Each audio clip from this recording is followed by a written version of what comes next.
بعضی دشمنای اسلام نویساست که چه نامی پدری پیغمبر با خودش نویساست پدری پیغمبر کافر بود و چرا نامش عبدالله بود. اینا کافر گفته آدمی اتئیست میفهمن به عقل های و ابله ها.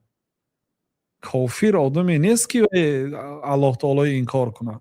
الله تعالی در قرآن کریم در سوره بقره مشرکای مکه را وصف کرد یحبونهم کحب الله. آنها بعضی از مخلوق ها را دوست می داشتن مثل دوست داشتنشان الله تعالی را.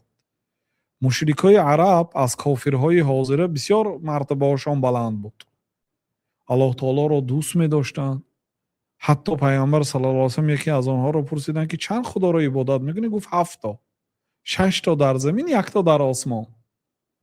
گفتن کی اینهایش را عبادت میکنی کی اونش را عبادت میکنی؟ گفت که اگر در حالتهای تنگ افتم مثلا در کشتی باشید و طوفان شود آنی که در آسمان را عبادت میکنم در حالتهای وزنین. در حالتهای آرامی اینایی که در زمین هستن بت‌های هیکلا را عبادت میکنن. یعنی اونها بعضی حالت‌های بود که الله تعالی را چخیلی که قرآن گفت که دعوا الله مخلصین له الدین.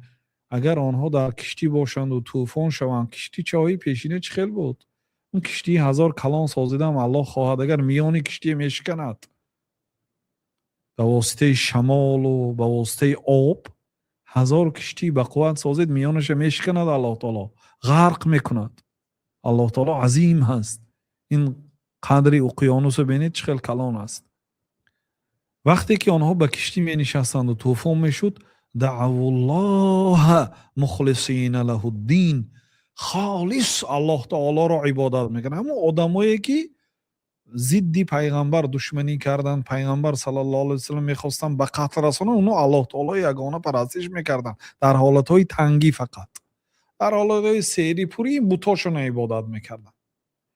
یعنی اینا کافرای اون زمانه بهتر از کافرای حاضره که در همه حالت به الله تعالی شریک میبرد الله تعالی رو پرستش نمیکنه. اینا میگوید که وای چه خیلی کافر بود و نامش عبدالله یا چه خیلی کافر بود و به نام الله قسم خورد یا در راه الله آزاد کردن. اونا الله تعالی عبادت میکردن الله تعالی رو دوست میداشتن.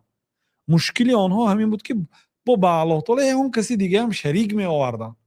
1% شریک بیاردن و مشرک است. تا آن دمی که الله تعالی را خالص پرستش کنند.